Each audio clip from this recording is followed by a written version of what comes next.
ازيكم يا بجوية؟ عامل ايه؟ رجعت لكم فيديو جديد. طبعا فيديو الصلح هينزل لكم ان شاء الله بتاعنا وجو. طبعا اتصالحنا وكل حاجة. طبعا احنا اتصالحنا، لازم بقى ارد مقلب على العيار التقيل. طبعا اروح اخطفه من البيت عنده واقوم جاي راميه في الزرع بقى في نص الزراعة. شوف رد فعل اول ما يصحى يقول ايه ده مش عارف ايه. طبعا انا هخلي عيال زمايلي يروحوا ينادوا عليه ويقولوا له انزل عايزين نلعب معاك او نتصور معاك اي حاجة. طبعا بقى معايا منديل. ما علينا، هبنجه وهروح ارميه بقى في نص الارض. هفضل اشيل تاني.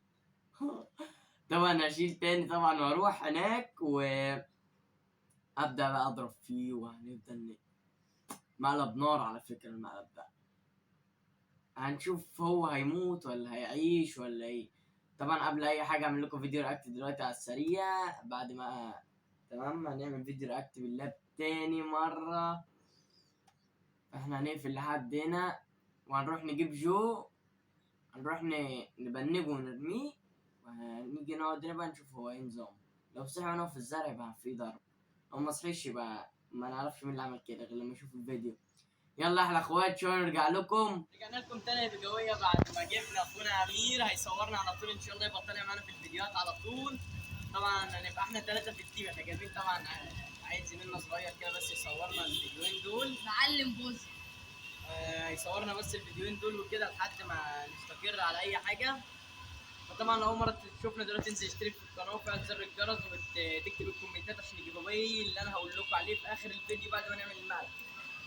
ولايك رايق منك كده يا كبير.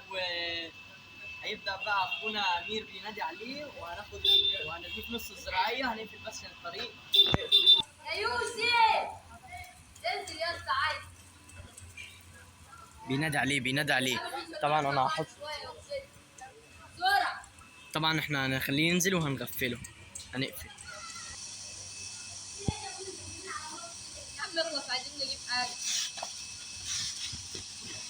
يلا يلا قوم بسرعه بسرعه. استنى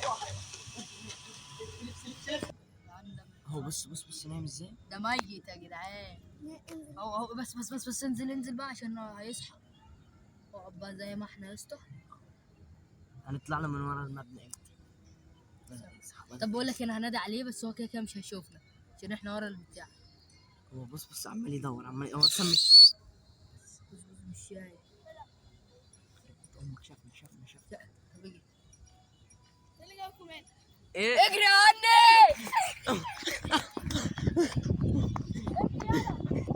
على بقى كده انا عايز اجيب هنا.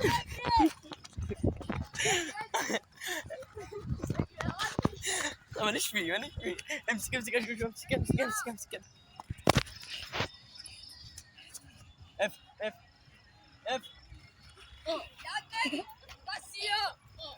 بس اجري عني.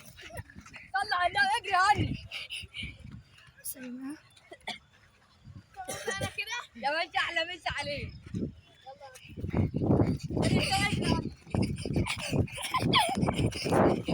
بس خلاص يا جدعان. هو بيبصوا ربنا ستر. بس كلمه يا اخي مش تشتتني. جايب الصور معايا تاني ليه؟ يا باشا اعتبرها زي ما تعتبرها. انت اقعد ساكت. طبعا هنقفل ونروح هناك بقى نكمل. والله الصراحه مفيش منه. انا عايز اعرف يا باشا هي كده. مفيش من نقعد ساكت. طبعا احنا مصالحين وخلاص كل حاجه خير. الجيف اواي هنختار اربع مشتركين. شفت الفلوج الجاي بقى يا رجاله.